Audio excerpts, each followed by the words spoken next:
City of Goldsboro Recreation Bond Referendum Presentation. Scott Stevens. Good afternoon, good morning, good late. I do have a short presentation. I do want to thank you for your time. I've got our Parks and Recreation Director, Scott Bernard, here if there are questions that you have, and our Council Member, Chuck Allen, just like to make a brief comment following my presentation. We've been out just presenting to any group that would listen, and we really wanted to come before the County Commissioners and just to tell you what we're at least trying to promote information-wise in terms of our park and recreation. Thank you. We have titled this our Vision 2020, and again, the real side of this is if the bond referendum passed, these projects I talk about would be done by the year 2020, which really sounds like it's a long way away, but it's just over 5 years away. If it doesn't pass, these projects that the community's asked for that probably would happen over the next 20 or 25 years. So it's not the end of us if the bond referendum does not pass. It's a matter of timing and how quickly the community would like for us to make these improvements within our parks and recreation. Bond referendum, the vote is scheduled for May 6th, and we would encourage people to vote whether they are for or against it. It's open to city residents, registered voters, and again, May 6th is the vote. So that's what we're encouraging people to do. As staff, just trying to make sure you have the information of what we're trying to do if it passes and what the plan will be if it does not. We've got a total of $18.9 million that we're talking about, so it is a large financing or bond referendum. It is for 4 projects, and we've really listed these projects in a priority order of how they would be done, meaning W.A. Foster would be our first project, multi-sports complex would be our second project, the Greenway we leverage over time, and then the Herman Park Center would be the last, but all will be completed that 5-year time frame. Just want to mention briefly the projects. We've had a lot of discussion on W.A. Foster. That's the building today. It's got a lot of issues with maintenance and fixing and the site that it's located on, but the real problems are the age of the building and the space within the gymnasium portion itself. What we have proposed and the City Council has approved is something that would look like this. The square footage of the meeting space is very similar to what we have today. The gymnasium space is much larger, and it's really trying to get it to the current size so that you have adequate room on the sidelines for people to watch their kids play basketball, because today that's a little challenge in the current facility. And then it has better bathroom or more modern bathroom facilities as the current code will require, but the meeting space is very similar. We have had a lot of discussion within the Mayor and Council on where it should be located, whether it would stay at the current site or move to Mina Well Park. Our current direction from Council is to move it to Mina Well Park, so that is what we're talking about. And just to orient you, John Street's on the left side of this picture. The Mina Well Pool is at the right side of this picture. We've had a park master plan that came from public input within the community and public meetings and trying to see what the community will want Mina Well Park to look like. This is a vision for 15 years out. The bond will not do all of this work, but this is what we would envision in the park itself as we go forward in the future. What is not grayed out is really the part the bond would improve. A new entrance off of John Street, the building of the W.A. Foster Center there at Mina Well. It would replace the pool building that's currently there. It's in need of being replaced. So the access or the bathrooms and shower facilities for the pool would be within the new W.A. Foster Center, but the pool would be the same. There's some future time to be upgraded or replaced. The pool would remain the same, but this is what the bond would pay for at the W.A. Foster Center. Our second project, multi-sports complex, we've looked at a number of sites. We've been talking through this P4 process with Seymour Johnson Air Force Base, and a number of you have been involved in that. This project was one of the projects we put forward. It was probably the least likely a year ago for us to be talking about with the base. It became the most likely project as we moved through. It was very interesting for that to evolve through that.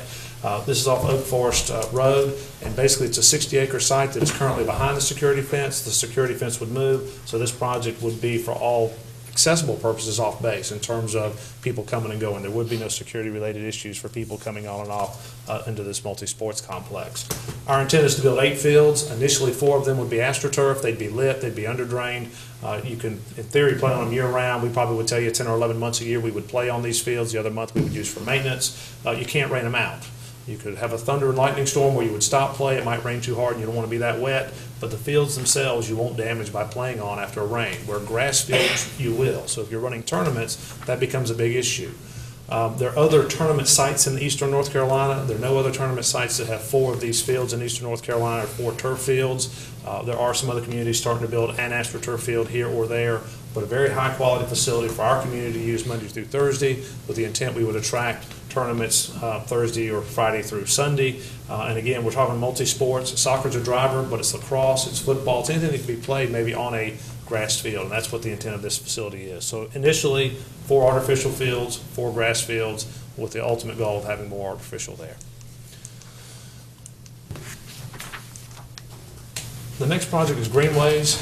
We currently have Short Greenway or multi-use trail off New Hope Road. You've worked with us in partnership to bring another $200,000 grant through the county into Goldsboro, where we'll be constructing over the next 12 months. The city has one of those grants as well, so we'll see that. And then we have an NCDOT grant. So we have about $1 million of Greenway construction coming from New Hope down Highland Memorial in the hospital, or Wayne Community College in the hospital, and also along Stony Creek.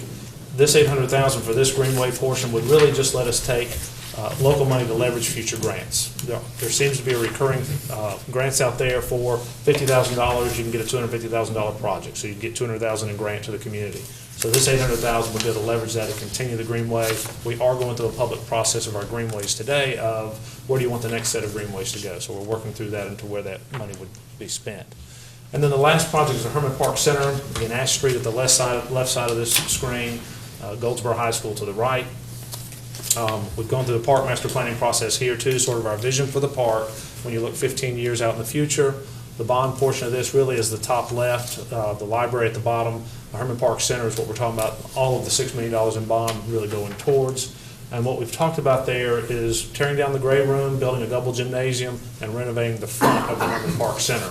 So again, you'd have a lot better bathroom facilities, a lot better use of a room that we sometimes try to use as a gymnasium, but gets a lot of use for a variety of things, and I think it would be a much better meeting space for the community. In terms of the appearance, this is what we look like today. This is what we envision in the future, trying to, again, retain the historic appearance of the front of it and have a better meeting space and gymnasium in the back. We have entrances throughout the building. It's very difficult to monitor who's coming and going and accessing the facility. Our intent would be to change that into one single point of entrance, really your main entrance into the community center, with more parking that would drive people to this side of it. And then we get back to the funding, and this is similar to the slide I showed you first. But I do want to tell you where the money's coming from. It is not all property tax money. A significant part of it is, but it's not all. Our W.A. Foster Center is about $3.5 million in general fund or property tax money. It's about $2.5 million in community development funding that would go towards the debt service payment associated with that project. The multi-sports complex is all hotel motel tax, so that is not local folks paying for that in general. It's those visitors to our community, and the hotel motel tax would support the debt service associated with this facility. Herman Park Center, $6 million. It is all general fund or property tax money, and then the Greenways are all general fund or property tax money. And when you add those up, there's about $100,000 in legal fees. That does total our $18.9 million.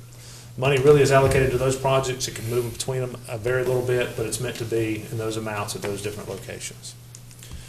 We have a couple questions, and I'll just share those two with you. You know, people generally that we have talked to have been supportive of the projects. They just don't want a property tax increase to pay for it, or they want everybody to pay. They feel it's unfair that city residents pay, so why can't we do a sales tax? And my response to them is we have no authority, the mayor and council has no authority to levy a sales tax. It requires special legislation from our General Assembly. They have not typically done that for communities across our state, and there doesn't seem to be any change to that interest in doing that. So that's not something that we can implement as much as people might want us to do it that way. The other thing we've heard, and I think we've been trying to be very forthright, is why not, again, why just the city residents? Why don't all the county residents pay? Why don't the county participate? And we really try to defend that to say the county funds a lot of things that we do not. Schools, jails, landfill, those kind of social services, that really your needs are like ours. You have this much revenue and this many needs, and you're trying to balance those. And so, again, the council doesn't have any authority to require all county residents to pay. So we've tried to, I think, address that with people, because that seems to be a concern that people outside of the city will use the parks. And that's true, but if Goldsboro's going to move it forward, our council doesn't have those options available to them. And then the final thing is, what does it really cost? People do want to know what it means to me. If we're talking about a property tax increase, very few people are interested in a property tax increase, but really what does that cost if we increase the tax rate by 2.4 cents? What that means to the average homeowner. An average home value in Goldsboro is just under $119,000, so I've gone up to $125,000 to give us even numbers, but on a $125,000 home, that's $2.50 a month. So that is the average increase for homeowners in the Goldsboro area, and again, business owners would pay an increase as well relative to the value of their property. So with that, if there are any questions, I'd be happy to try to address those or let Mr. Bernard do that. But that's what I wanted to share ahead of Councilmember Allen. Pleasure to the board. Mr. Chairman, Mr. Pate. just question and comment. Soccer fields and most of the property over there, isn't that Seymour Johnson's? You guys are working on a land swap on that? Just It wanted is. the public to We're know working on a that. lease there, yes, sir. Yeah, because I know that's moving forward. See, and again, it may appear to be a little thing in that partnership with the base, but I will tell you, there is national attention on this P4 initiative, this public-private partnership, and I think many of you are well aware of that. It is getting a lot of nationwide attention. So this is a good project for us locally, and I think for the base, but it will be very good within the Department of Defense, or at least we believe, for the base to have that, quote, win under the new P4 program. I thought that was the key thing on that. Yes, sir. Thank you. Anyone else have any questions? Scott? Well, thank you very Thank much. you. If you'd let Councilmember Allen speak for a minute, We'll- pretty quick. Can't do that. We'll allow him 1 minute. Good morning, gentlemen. I can't talk, but just quickly, I gotta go. But anyway, I'm here because all Scott can do is give you the facts. As a city employee, I can come up here and beg you. So I'm here to employ you. First of all, we all have different reasons why we serve. I served originally because of quality of life in Goldsboro.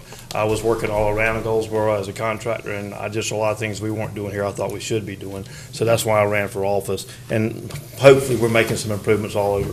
But the truth of this is when you get to look at our needs are now, but we can't fund them for 25 years. And so that's where the bond issue came up. When, everybody I talk to supports it. There are a lot of people that don't like the tax increase.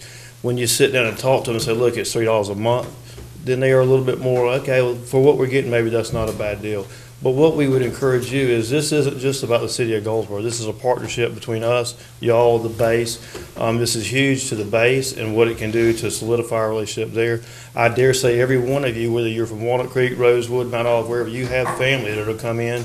They use these parks, they'll use these soccer fields, and I think it touches everybody. So what we're asking, and you should be really proud, we're not even asking you for money today, we're just asking you for a partnership and that you support this. And I would like to see you do it in the form of a resolution. That's what we've asked all the groups. We're getting in front of every group that'll let us come in front of them to explain what we're trying to do here, because I think this is huge for our future and our citizens here in Goldsboro and Wayne County. So that's my spiel. And I'm gonna leave the board, and I'll just hand him a copy of a resolution that somebody else did, that y'all, if y'all decide y'all would like to do that, Marcia can help you with that. Any questions? Any question for?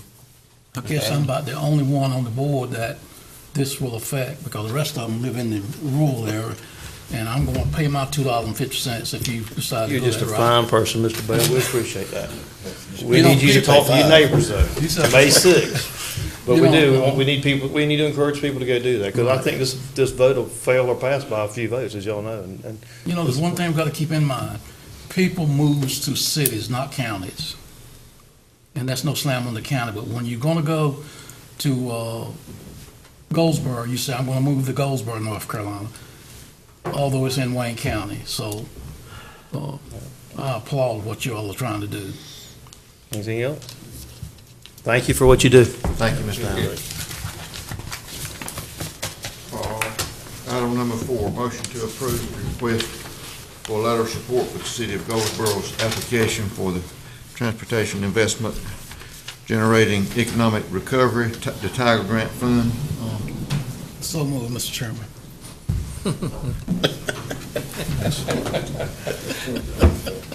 Thought you wanted an emotional. Is it, Scott, do you need to make any more comments, or? Mr. Chairman, thank you. I didn't come to make a presentation. We have asked for letters of support in the past. Sometimes the commissioners have granted that, sometimes they have not. And we really just wanted for offering that or asking that of most other groups within the community as well. So if you have questions, I'd be happy to answer them, but that's really where we are with that. Thank you. Mr. Chairman, I've got a question here. Mr. Darty.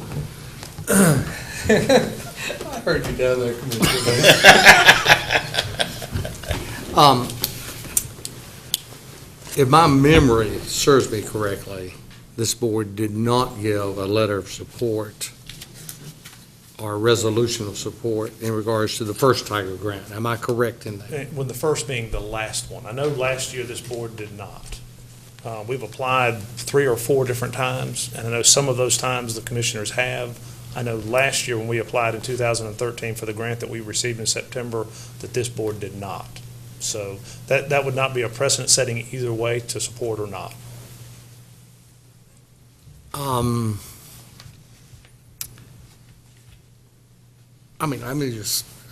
know why I'm hesitant here, but at any rate, because it's a hot potato, and it is a hot potato, because, and if the council had voted unanimously for this, then there would not be any heartburn on my part. But there is some heartburn on my part in that it was not a unanimous vote. Understood. There are members on your council that did not support this, and yet now we are asked to kind of throw our support to it.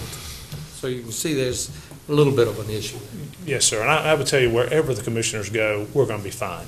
From a standpoint of offering that or not, really not trying to put you in the position of being on a side you may or may not want to be in. So certainly if we've done that, I apologize for that. We have typically asked for letters of support from lots of organizations. Sure. And so we're back to that broad of asking for letters of support everywhere. And again, I didn't want to exclude you and not ask and have offended you because we didn't ask.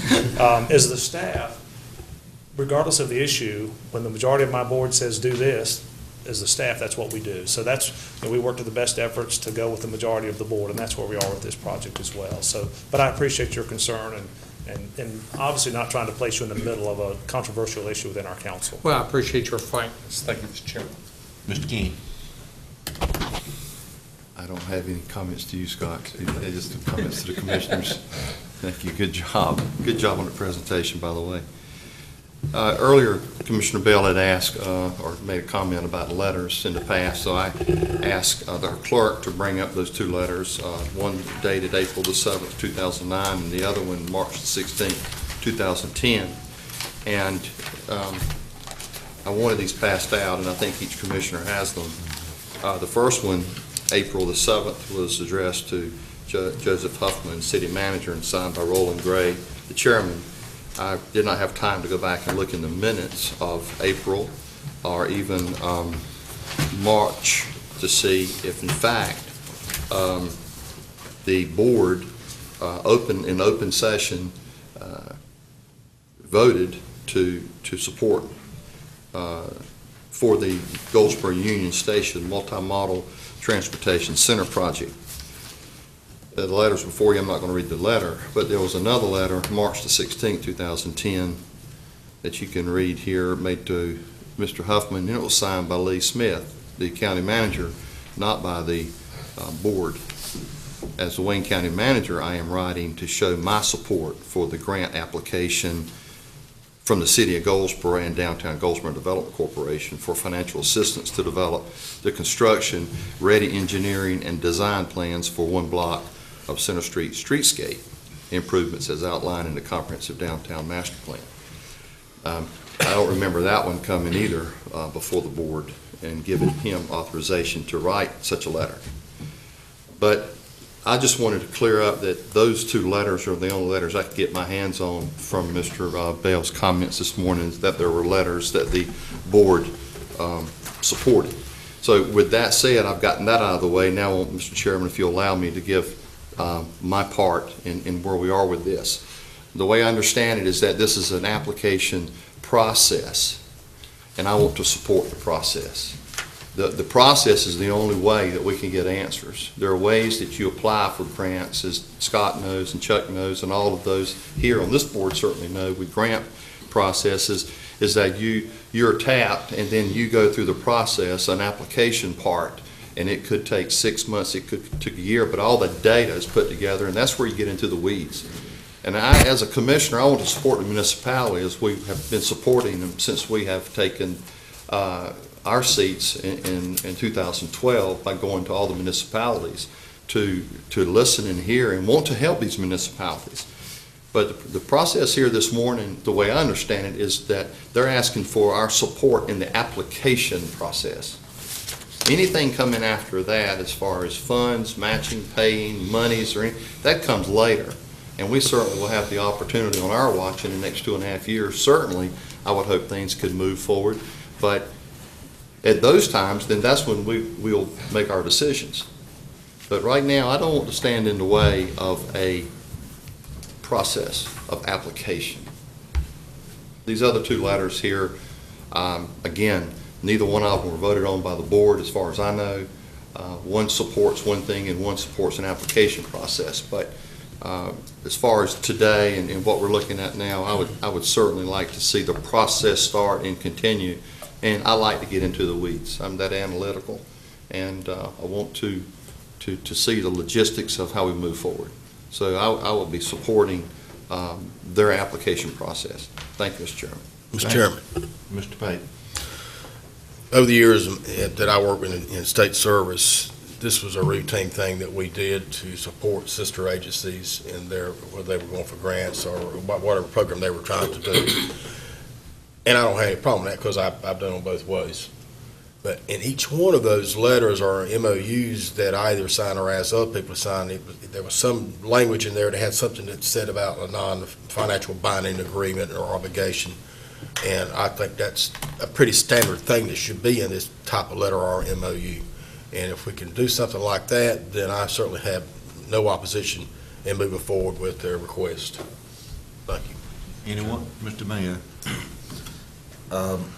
I agree with the application process. My only question was, and it's really not a question, it's not something that I haven't been involved with as a commissioner on voting on something, but I think the Commissioner Daugherty made a point that, you know, in my heart, I wouldn't have an issue with it if it had been a unanimous vote, but it was a 4-3.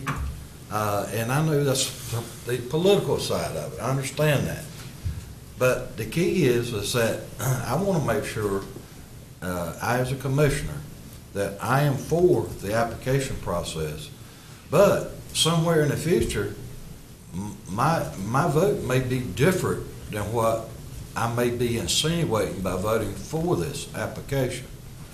I want to make it clear that there's really no connection between anything in the future and the application that you're applying for. So therefore, I am in support of this application that you're applying for. Thank you, Mr. Chairman. Thank you. Anyone else have any comments? I have a motion on the floor from Mr. Bell. Anyone else have any comments? Mr. Chairman. It's Mr. Daugherty. I too, and I think everybody recognizes, I've got some reservations on it. I want to make sure that we understand that the application is a process, and we are not in voting for this, voting in support of encumbering the council for an additional $3 million in matching funds and all of those controversial issues that are there. All we are voting for is that we're supporting you proceeding in an application for. Is that correct? Yes, sir, and I think, for me, that's what we were really asking, that you're supportive of the city applying, and you support the grant application process.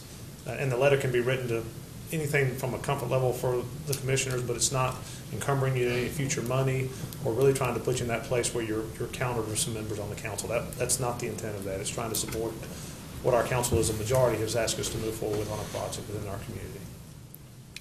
Well, even though I can voice my reservations, we won't put it in the letter. Thank you, Mr. Chair. If there's no other discussion, I have a motion on the floor. All in favor, show of sign of right hand. Motion carries unanimous. Thank you. Thank you very much.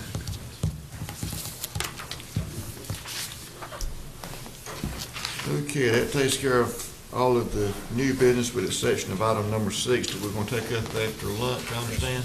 Yes. Okay, does anyone else have anything?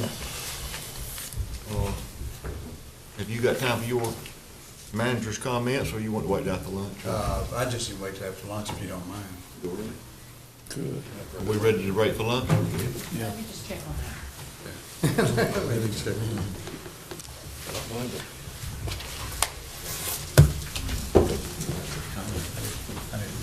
Mr. Stevens got out of here before I can congratulate him on that unanimous vote. They are.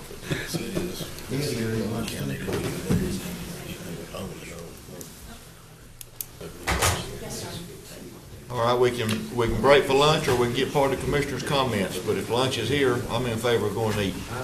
Let's see. I second. I third that. Let's recess. All right, do I have a motion to go into recess for lunch, or don't we have to have one? You don't need one, you can just. Okay, I'll go to lunch.